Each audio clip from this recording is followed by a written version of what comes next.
सो rank 1 किस तरीके से लेके आए आपके एमएच एमसीए सीईटी में 2026 के एग्जाम में, उसकी स्ट्रैटेजी हम लोग यहाँ पे डिस्कस करने जा रहे हैं। रैंक 1 लाने के लिए आपको एक्स्ट्रा ऑर्डनरी होने की जरूरत नहीं है, बल्कि जो स्ट्रैटेजी है उसको प्रॉपर फॉलो करने की जरूरत है, स्ट्रिक्टली फॉलो करने की जरूरत है। तो आज उन सारी की सारी स्ट्रैटेजीज को हम बात करेंगे जिससे कि आपको मिलेगा यहाँ पे रैंक। सो सबसे पहले ये हम समझते हैं कि हमारा जो पेपर है वो 200 मार्क्स का होता है। मतलब आपको ये टारगेट करना है कि मैं 200 में से 180 प्लस मैं कैसे लेके आऊं। आपके पास 100 क्वेश्चंस होते हैं, आपको ये टारगेट करना है कि किस तरीके से मैं लगभग 90 प्लस क्वेश्चन सही करूं। क्योंकि आपके पास समय 90 मिनट्स है, तो समय बहुत ज्यादा नहीं है, तो आपको टाइम मैनेजमेंट तो करना होगा यदि आप रैंक लाना चाहते हैं। अब आपके पास एक प्लस पॉइंट है कि नेगेटिव मार्किंग नहीं है, तो आप आराम से सारे के सारे 100 क्वेश्चन अटेम्प्ट कर सकते हैं। मतलब कुछ क्वेश्चंस यदि आप गेस करते हो तो भी आपका यहां पे बेनिफिट होगा। लेकिन यदि मेन मुद्दे की हम बात करें तो स्पीड और एक्यूरेसी बहुत जरूरी है यदि आप अपने रैंक बनाना चाहते हैं। और आपको मैथ में बिल्कुल मेहनत करनी होगी, क्योंकि 60 मार्क्स का मैथ होता है और रीजनिंग भी आपका 60 मार्क्स का होता है। तो ये दोनों कहीं ना कहीं एक तरीके से गेम चेंजर है, क्योंकि 120 मार्क्स यदि आप पूरा ले आते हैं या फिर 120 में से आप 110 के आसपास भी ले आते हैं, तो एक आपको एक्स्ट्रा एज मिल जाएगा अदर स्टूडेंट से। तो मैथ और रीजनिंग आपके यहां पर रैंक डिसाइड करेंगे। नेक्स्ट हम यदि बात करते हैं तो देखो भाई, स्ट्रैटेजी ज्यादा इंपॉर्टेंट होती है। टैलेंट से ज्यादा हम फोकस करते हैं स्ट्रैटेजी पे कि आपने किस तरीके से मैथ को टैकल किया है, क्योंकि 60 मार्क्स मिलता है। किस तरीके से रीजनिंग को टैकल किया है, क्योंकि 60 मार्क्स वहां से मिलता है। किस तरीके से कंप्यूटर को टैकल किया है, 40 मार्क्स मिलते हैं, क्योंकि कंप्यूटर में आप फुल मार्क्स ला सकते हो। और इंग्लिश को किस तरीके से टैकल किया है, इंग्लिश में भी आप पूरे मार्क्स ला सकते हो, क्योंकि आप स्टार्टिंग से इंग्लिश पढ़ रहे हो। तो ये दोनों ऐसे हमारे सब्जेक्ट हैं जिसमें आप 80 में से 80 ला सकते हो। तो आपको देखो, हार्ड वर्क से ज्यादा स्मार्ट वर्क या कंसिस्टेंसी पे फोकस करना है। थ्योरी से ज्यादा मॉक टेस्ट पे आपको ज्यादा फोकस करना है कि मॉक टेस्ट आप दीजिए। मॉक टेस्ट आपका गेम चेंजर है। जो ज्यादा मॉक टेस्ट देगा, अपने वीक एरिया को एनालाइज करेगा, वो जीतेगा। तो आपको एक्यूरेसी पे ज्यादा ध्यान देना है, अटेम्प्ट पे नहीं। ऐसा नहीं क्योंकि नेगेटिव मार्किंग है नहीं, 100 में 100 क्वेश्चन करिए, क्या दिक्कत है, लेकिन वो आपके सही होने चाहिए। यदि आपने 100 क्वेश्चन किए तो 90 क्वेश्चन, ठीक है, आपके सही होने चाहिए। टाइम मैनेजमेंट बहुत जरूरी होता है यदि आपको रैंक लेके आनी है। चलिए इसके बाद नेक्स्ट हम बात करते हैं। देखो, यदि मैं टॉपर स्कोर टारगेट की बात करूं तो आपको देखो ये टारगेट करना है कि मैं 60 में से 50 प्लस लेके आऊं। अभी आप कितना ला रहे हो एक्चुअल एग्जाम में वो एक अलग बात है, लेकिन आपको अपना माइंडसेट बनाना है कि यदि मुझे 60 मेरा मैथ का है तो मैं 50 प्लस लाऊंगा। सेम टू सेम 40 मार्क्स आप ला सकते हो कंप्यूटर में, मैं तो कहूंगा 40 का टारगेट करो, लेकिन तभी मैंने 35 प्लस रखा है। रीजनिंग में 60 आते हैं, 60 मार्क्स, 50 प्लस का टारगेट रखिए। इंग्लिश में आप 40 में से 35 प्लस टारगेट रखिए। और आपको गोल सेट करना है कि भाई मैं 180 प्लस 185 प्लस लेके आऊंगा, तब आपके जाके एक अच्छे खासे मार्क्स आपको देखने को मिलेंगे। क्योंकि जब हाई टारगेट आप रखोगे तो आपको उसको अचीव करने के लिए एक्स्ट्रा जो एफर्ट करना होगा, उससे आपका जो फाइनल स्कोर आएगा वो कहीं ना कहीं आपका बेस्ट होगा। और मॉक टेस्ट में समझ लीजिए कि आपको जब भी आप मॉक टेस्ट दो, ये सोचो कि भाई मेरा 180 प्लस 185 प्लस आए, तब जाके आप एक्चुअल में और बेहतर करोगे। ठीक है, नेक्स्ट हम आगे बढ़ते हैं। अगला क्या है, यदि हम बात करें टॉपर्स की स्ट्रैटेजी आपकी 3 फेज में होती है। पहला फेज फाउंडेशन होता है, सेकेंड फेज जो होता है वो हैवी प्रैक्टिस होता है, और थर्ड फेज आपका यहां पे मॉक मैराथन होता है। जी हाँ, ये 3 फेज आपके गेम चेंजर है जो कि आपकी तैयारी को बिल्कुल परफेक्ट करेंगे।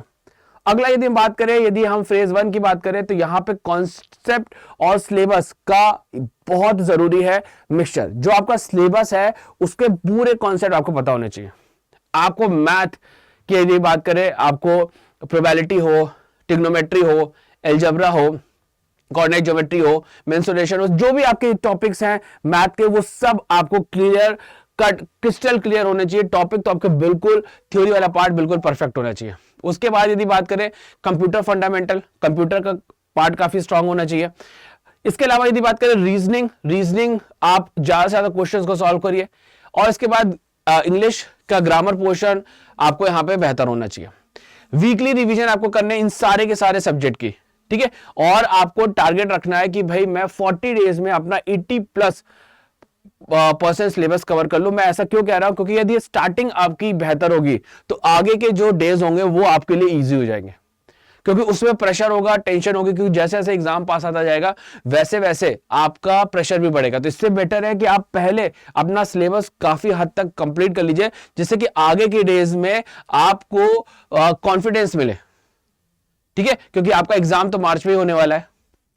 नेक्स्ट यदि हम आगे बढ़े तो आपके पास यहां पे आता है आपका फेज 2, जिसमें हम प्रैक्टिस, ठीक है। आपको चैप्टर वाइज प्रैक्टिस करनी है, पीवाईक्यूज लगाने हैं, वोकैब करना है, और वीकली मॉक टेस्ट पे ध्यान रखना है। तो एक्यूरेसी और स्पीड ये आपके नेक्स्ट 40 डेज का यहां पे टारगेट होना चाहिए। इसके जो भी रिमेनिंग डेज आपके पास बचते हैं, उस रिमेनिंग डेज में आपको मॉक टेस्ट मैराथन चलानी है। आपको एक मॉक टेस्ट दीजिए, 2 दीजिए, 3 दीजिए, 4 दीजिए, जितने भी आप maximum per day mock test दे सकते हैं, या आपको पूरा सिर्फ मॉक टेस्ट ही देने। तो कोशिश ये करिए कि आप जितने भी आपके पास रिमेनिंग डेज बच गए हैं सिलेबस कंप्लीट करने के बाद, उसके बाद सिर्फ मॉक टेस्ट पे प्रैक्टिस करनी है, और यहां पे मॉक टेस्ट को एनालाइज करना है, वीक एरिया को आपको फिक्स करना है, क्यों वो इश्यूज आ रहे हैं, और टारगेट सेट रखना है कि आपको मॉक टेस्ट में 180+ मिले, और ये कंसिस्टेंट रहना, मतलब हर मॉक टेस्ट में 180, कभी 185, कभी 182, इसी के आसपास आपके मार्क्स होने चाहिए या उसके ऊपर। इसके बाद यदि बात करें मैथ की स्ट्रैटेजी क्या है, भाई फॉर्मूला का एक आपके पास पूरा शीट होना चाहिए, ठीक है। शॉर्ट ट्रिक्स आपके पास होने चाहिए, ठीक है, क्योंकि आपके मैथ में यदि हम बात करें तो आपका लगभग जैसे मैंने बोला कि आपके 60 मार्क्स का होता है, तो लगभग 30 क्वेश्चंस आपके मैथ के पूछे आते हैं। तो आप 40 का टारगेट रखिए कि 40 क्वेश्चन मेरे को डेली देने हैं, जिससे कि आप एक एज में ही रहोगे, ठीक है। और आपको सबसे पहले मैथ करिए तो ज्यादा आपके पास प्रेफरेंस रहेगा, और आपको 50+ का टारगेट यहां पे रखना रहेगा 60 आउट ऑफ 60 में। कंप्यूटर की यदि बात करें तो कंप्यूटर में आपको data representation, computer architecture, computer language और ऑपरेटिंग सिस्टम पढ़ना होता है, जो कि मैं डेली 7 बजे मेरी क्लास होती है इसी चैनल पे, आप उसको देख सकते हैं। तो यहां से आप बिल्कुल बेहतर कर सकते हैं। पीवाईक्यू आपको लगाने हैं, आपके पास शॉर्ट नोट्स आपके पास होने चाहिए, और 35+, मैं तो कहूंगा भाई 40 का टारगेट करो। 40 मार्क्स का आता है, 40 के 40 लेके आओ। नेक्स्ट इसके बाद यदि बात करें रीजनिंग स्ट्रैटेजी, डेली प्रैक्टिस करिए, टाइम सॉल्विंग रखिए, वीकली एनालिसिस करने की कोशिश करिए, और 50+ का यहाँ पे टारगेट रखिए। नेक्स्ट यदि बात करें तो आपको इंग्लिश की आपको रीडिंग करनी है, आपके पास आरसी है, पैराजम्बल्स है, और ग्रामर के रूल को भी बेहतर करना है, जिससे कि आपको 35+ का जो टारगेट है वो आप अचीव कर सको। नेक्स्ट यदि बात करें तो यदि मैं डे वाइज स्ट्रैटेजी की बात करूं तो आपको ये रखना है कि आपको हर एक क्वेश्चन 50 सेकेंड में या मैक्सिमम 1 मिनट पे आपको यहाँ पे कवर कर लेना। वैसे 50 सेकेंड आपके लिए बेस्ट रहेगा। और आपको यहाँ पे ऑर्डर क्या रहनी चाहिए आपकी, मैथ पहले करो, फिर कंप्यूटर कर लो, रीजनिंग, और इसके बाद इंग्लिश, ठीक है, क्योंकि कंप्यूटर बहुत फास्ट हो जाएगा, जल्दी हो जाएगा, और रीजनिंग में फिर उसके बाद थोड़ा सा समय ज़्यादा से लग सकता है, और इसके बाद इंग्लिश आप यहाँ पे कर सकते हो। इसके बाद यदि आगे बढ़े तो टॉपर्स माइंडसेट क्या होता है, यदि मॉक अच्छे नहीं हो रहे तो वो और बेहतर अपना कॉन्सेप्ट को करते हैं, और उसके बाद मॉक देते हैं, और फिर इसके बाद मॉक में इंप्रूवमेंट होता है। डेली इंप्रूवमेंट उनका माइंडसेट रहता है कि भाई मैं हर बार अपने जो नॉलेज है उसको इनहांस करूं, अपना सिलेबस यहाँ पे ज़्यादा से ज़्यादा कवर कर सकूं। वो काम रहते हैं, ऐसा नहीं है कि यदि वो अच्छा कर रहे हैं तो और बेहतर करने की तरफ बढ़ते हैं, और खराब कर रहे हैं तो और उसको अच्छा करने की कोशिश करते हैं। बिलीव करते हैं अपने स्कोर पे, और यहाँ पे अपनी स्ट्रैटेजी पे बिलीव करते हैं जो उन्होंने बनाई हुई है, और उसी को यहाँ पे फॉलो करते हैं। इसके बाद यदि बात करें तो लास्ट मिनट स्ट्रेटेजीज ये अवॉइड करते हैं टॉपर्स। जो ज्यादातर स्टूडेंट करते हैं, लास्ट मिनट में तैयारी करना शुरू करते हैं, रिवीजन नहीं करते हैं, ठीक है, सिर्फ थ्योरी पे फोकस करते हैं, क्वेश्चन ही नहीं सॉल्व करते हैं, मॉक टेस्ट का कोई एनालिसिस नहीं करते हैं, मॉक टेस्ट यदि दे भी दिया तो एनालाइज नहीं करते हैं, और ओवर कॉन्फिडेंस रहते हैं कि नहीं मैं तो भाई एग्जाम में जाऊंगा और मचा दूंगा, ठीक है। ऐसा नहीं होता है। टॉपर्स बिल्कुल डिटेल में हर चीज यहाँ पे अपनी तैयारी को कंटिन्यू करते हैं। इसके बाद यदि बात करें आपको, यदि हम डेली रूटीन की बात करें तो 4 आवर्स मैथ में देने चाहिए, ठीक है, 2 आवर्स आपको रीजनिंग में देने चाहिए, 1 आवर कंप्यूटर में, और लगभग 30 to 45 मिनट्स आप इंग्लिश में दे सकते हैं। और हर एक वीक में आपको यहाँ पे क्या देना है, आपको यहाँ पे टेस्ट देना है, वीक टेस्ट देना है।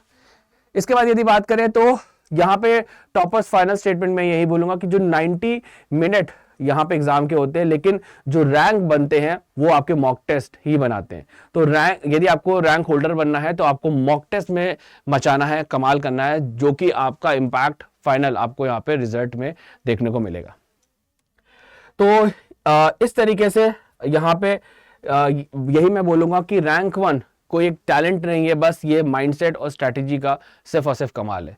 तो आप यदि बिल्कुल इस स्ट्रैटेजी को फॉलो करते जो मैंने आज बताई है तो आपको हमेशा रैंक 1 हर एग्जाम में मिलेगा, आपका चाहे MS MC CT हो या फिर आपका किसी भी तरीके का कॉम्पिटिटिव एग्जाम हो। यदि आप इसकी तैयारी बिल्कुल बेहतरीन करना चाहते हैं, आप कंप्यूटर साइंस मुझसे पढ़ना चाहते हैं, मैथ की भी क्लासेस पढ़ना चाहते हैं और आपकी रीजनिंग की भी क्लासेस पढ़ना चाहते हैं, तो आप मेरे महापैक में या फिर क्वांटम सुप्रीम बैच में या क्वांटम सुप्रीम 2.0 बैच में या लक्ष्य प्रो बैच में या फिर मॉक टेस्ट में यहाँ पे आप एनरोलमेंट ले सकते हैं। उसके लिए मैक्सिमम डिस्काउंट के लिए जो मेरा कोड है MayG20 इसका इस्तेमाल कर सकते हैं, जिससे कि आपको सबसे ज़्यादा डिस्काउंट देखने को मिलेगा। टेलीग्राम आपने अभी तक ज्वाइन नहीं किया है तो फटाफट को QR कोड को स्कैन करके टेलीग्राम जरूर ज्वाइन कर लीजिएगा, जिससे कि आपको हर तरीके का फ्री PDF और YouTube का इन्फॉर्मेशन, नोटिफिकेशन, YouTube क्लासेस की नोटिफिकेशन, आपको डाउट सेशन, MCQs, सब कुछ आपको फ्री ऑफ कॉस्ट मिलता है। और यदि आपको अभी भी कोई क्वेरी है तो आप मुझे मेल कर सकते हैं मेरे मेल ID पे mayank.garg@adda247.com। तो आप अभी जाइए, बैच को परचेज करिए और आपकी तैयारी बिल्कुल परफेक्ट होगी, क्योंकि मैं आपको यहाँ पे पढ़ा रहा हूँ जबरदस्त तरीके से, यहाँ पे मैं पढ़ाऊंगा जिससे कि आपको आएगा रैंक 1। तो मिलते हैं नेक्स्ट वीडियो में। Thank you everyone.